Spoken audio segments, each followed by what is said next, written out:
So we arrived at Hlub and we got abandoned. Yeah. Finally got to the campus. Finally.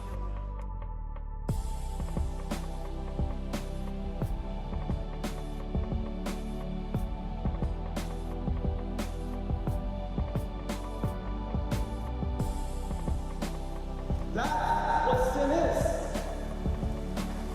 It's rebellion against a good, a righteous king. See, a lot of us are thinking, well, rebellion's not that bad, right? Because we see rebellions happening around the world all the time. Well, when you're rebelling against a wicked country, a wicked king, of course, by all means, rebel. But the God who created the universe is a good God. The God who created everything, who created you and me, is the righteous one. The God who created us is a kind and loving one. Yet we turn to Him and we say, you know what? I'm going to do it my way.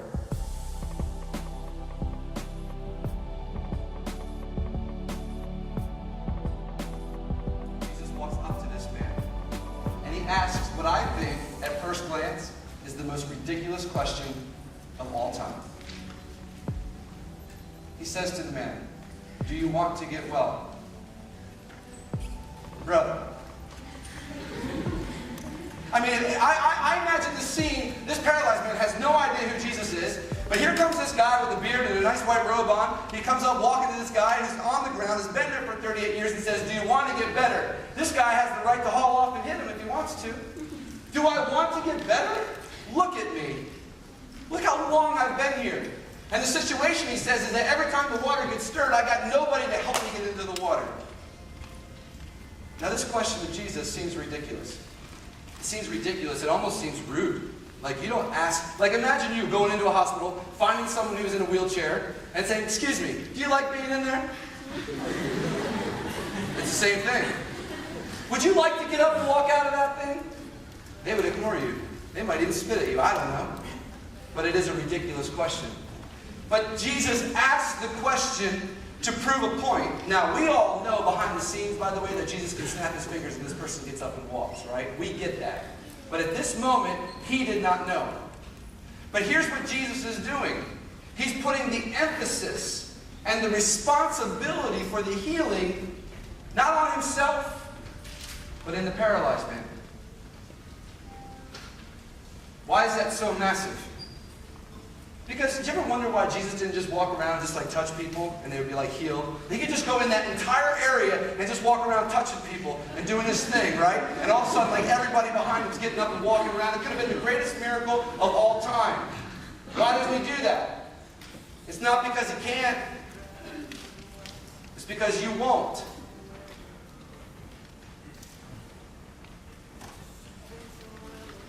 God could order every single one of us to be his follower. As we learned last night from Pastor Sam, he doesn't owe us anything, right? Every single one of us could be a follower of God. We could just wake up tomorrow. He has the power to turn the switch inside of our souls that we get up and I don't know why, but I want to follow Jesus. He has the power, but he doesn't do that. Why? Because he's all loving, all powerful. But you, my friends, have a choice. This guy who sat by the water for 38 years was paralyzed. And Jesus could heal him. But look at what Jesus asked him. Do you want it? And then the question doesn't become so ridiculous. As a matter of fact, it becomes so profound. Because then I take it back onto my own life as a Christian and I think, God is always with me. I sing songs all the time that say things like, He will not forsake me, He will never let go, He is always there. You know, we sing these songs, right? And those words are so heavy. But I'm not always there for him. I always let go. Why doesn't he smack me? Why doesn't he say, "No, idiot, that's not what I said. I said to be loving"? No, I said to be forgiving. No, I said to be gracious. I said to be just. I don't want you cheating on that. I don't want you doing that at 2 o'clock in the morning in your room. I don't want those things. Why doesn't he come down and be like, this is not what I want? He doesn't. Why? Because he asks this question over and over and over again to you right now. Do you want to get well? Do you want to be better? Sometimes we confuse this whole idea of our faith moving a mountain. It's not our faith in anything that moves a mountain. But if we put our faith in the one who can move a mountain, then for sure it could be moved. Your faith does nothing in and of itself. We have faith in lots of things. We have faith in airplanes every time we get in one. We have faith in cars. We have faith in people. We have faith in Facebook. That doesn't move mountains. But it's when you place your faith in the one who can do the healing, and it happens. And so this question, this ridiculous question of Jesus, which starts out so weird and so arrogant and so rude, shows the greatest love that he has for us. Because he loves you enough to get to know who you are. He loves you enough to understand where you're at. And he loves you enough not to force your hand and make you believe him.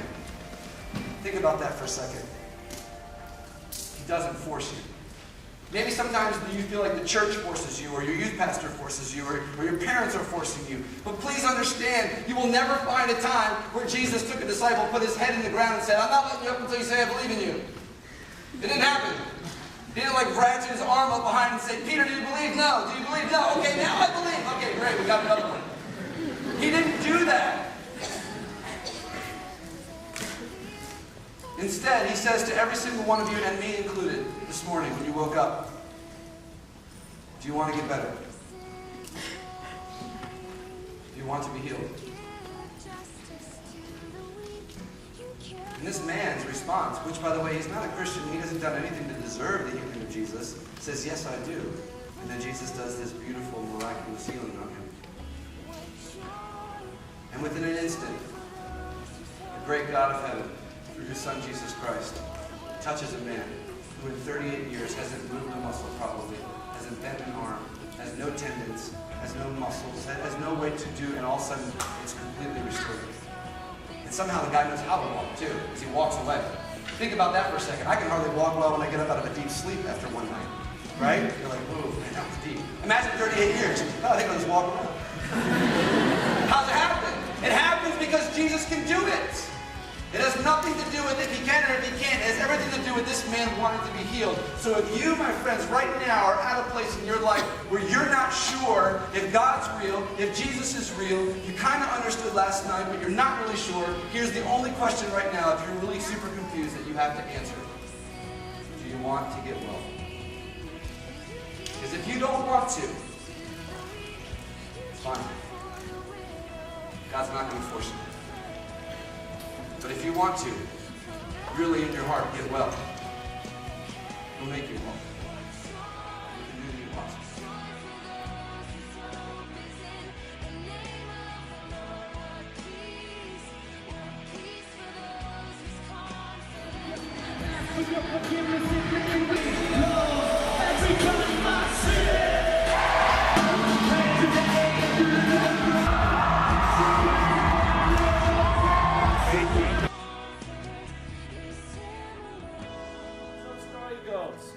A little cub, lion's cub, lost mom and dad, wanders into this crowd of goats, and he starts to hear, alright, and so this little goat starts to see the goats and they're eating grass, and so he starts to eat grass and he starts to talk like, thank you, don't fall asleep on me, man, alright, we're telling a story here, okay, so the whole idea is, and so the little cub grows and grows and grows, and all of a sudden he looks like that.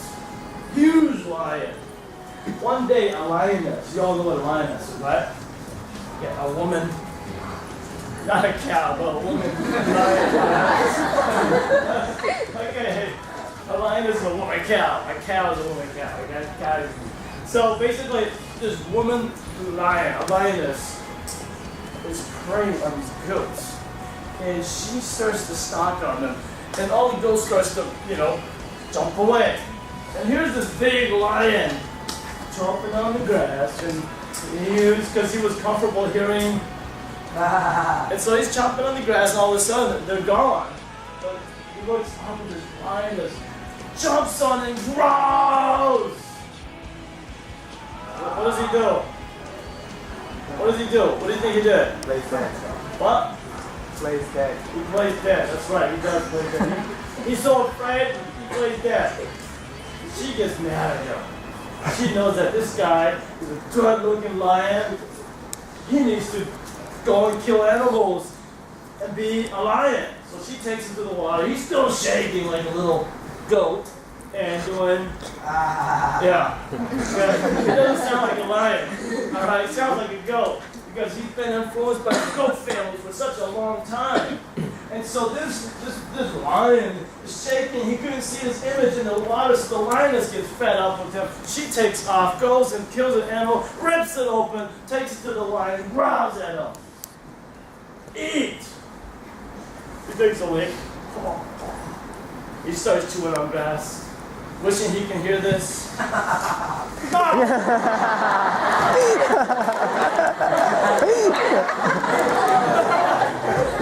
Goats don't laugh like that! All right, what?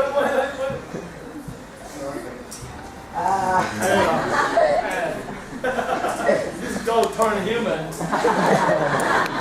Evolution. So here's this lion taking a lick, and then the lion just roars again.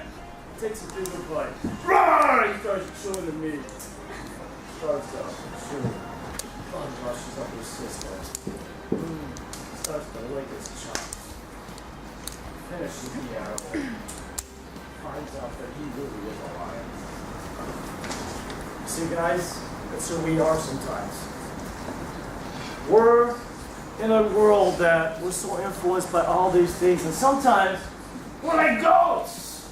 We go to school, and we're like goats. We're supposed to be Christians. We're supposed to be God's people. We're supposed to do and say what He wants us to say, but sometimes we fit in, and we start to do this with everybody else, right? But what should we really be hearing? A roar, right? So let me hear a roar. 1, 2, 3. Roar. Come on, louder. 1, 2, 3. Roar. I think that's the best roar.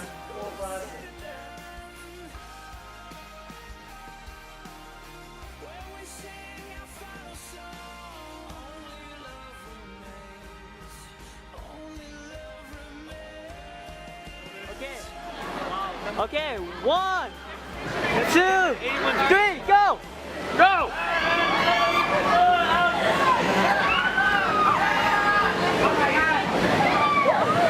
Wow! Come on, Jared! Oh my God! Ooh. Oh! Oh my God!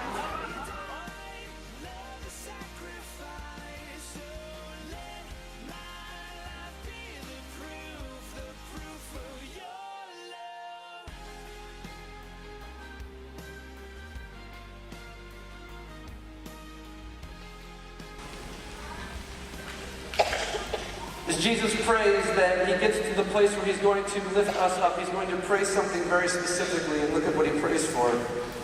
He says, I pray, in verse 20, that all of them may be one. Father, just as you are in me and I am in you, may they also be in us, so that the world may believe that you have sent me. Now this prayer is very interesting. The prayer is for unity, right? It's a prayer for oneness. And when you wonder, what does Jesus mean by oneness? Does he want us all to go to the same church? Does he want us all to be part of the same denomination? Does he want us all to think exactly the same about his Bible? What does he want?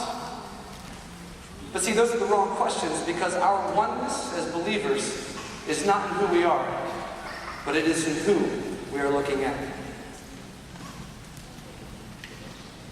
Try this sometime. Go out in the street, busy street, lots of people walking by.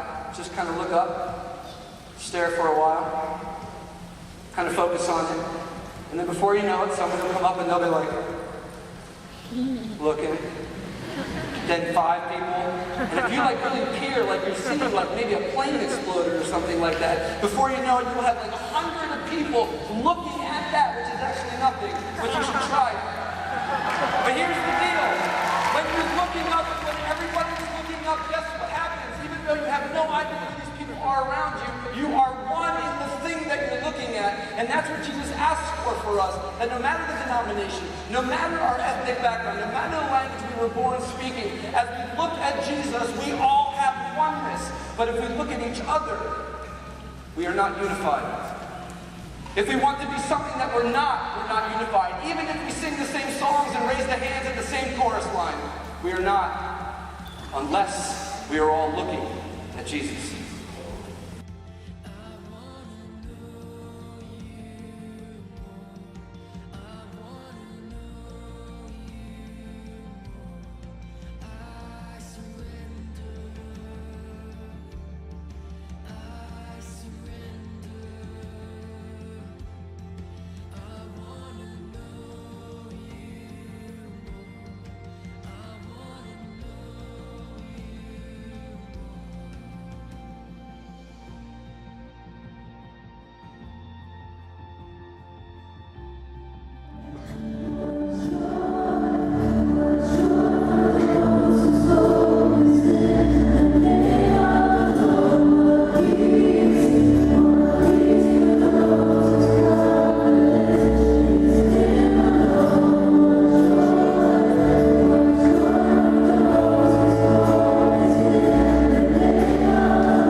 Hey, can I play next?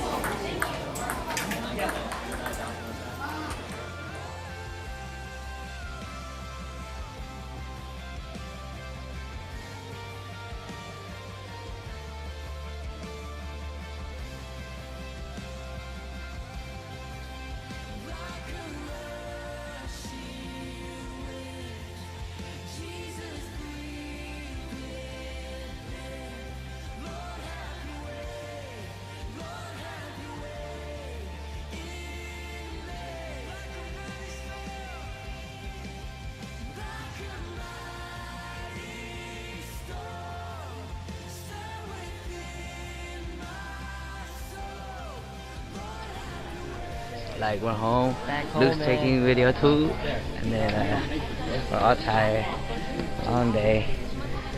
Yeah, I heard that there was a fire, so like they had to slow down. Yeah, that's what I heard.